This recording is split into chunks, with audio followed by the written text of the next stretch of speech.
Two is a tense thriller, and we want the audience to feel that as they're watching it. From the very moment it starts and we meet Tobias, we want them to feel the tension of the piece and the tension of what he's going through. And that doesn't really let off at all.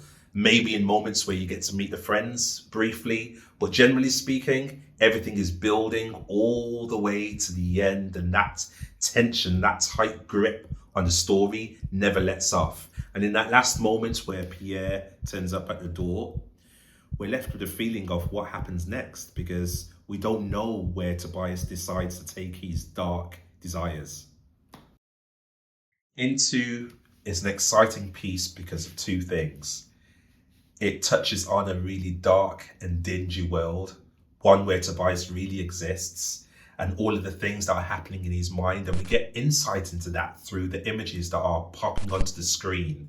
So we really want to play with this convention of giving the audience insight into the darkness and turmoil that's happening inside Tobias. And the only way that we can really do this to get insight into what's happening in his brain is through these images, where you get this sharp, sudden burst of imagery that shows slavery and torment of black men, which is plaguing Tobias.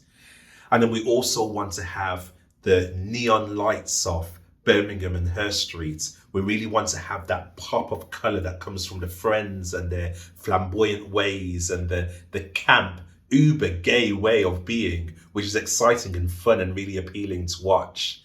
So we really want two things to be playing off each other. And underscoring all of this is what's happening for Tobias, where we feel his heartbeat and we hear his heartbeat in these key moments. The calm, monotonous heartbeat.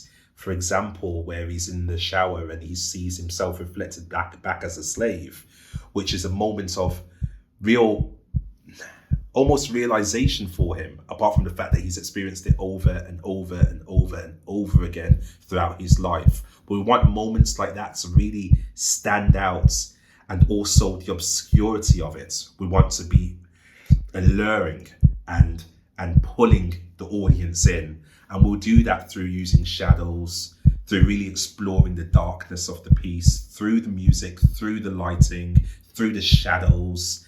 And we really want to make sure we elevate the piece by putting it under veneer of something that feels really glossy, like it's in a magazine. We want this to feel like fantasy. It's not kitchen sink drama. This is heightened drama. It's intense. It feels real, but it's elevated.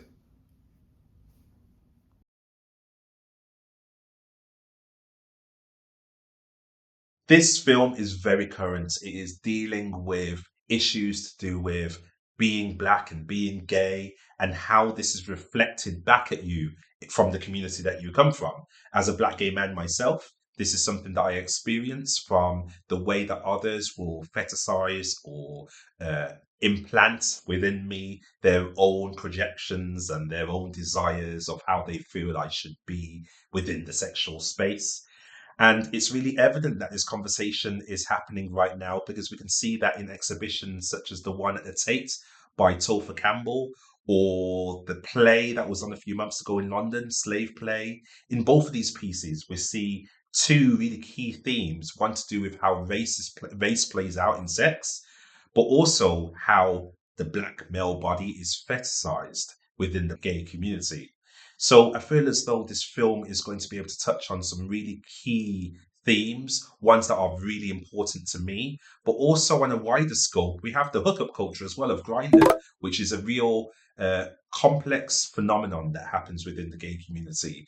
So this film is happening at a time where all of these things feel like they're at their amped up points, and it feels as though it can really tap into a very current conversation.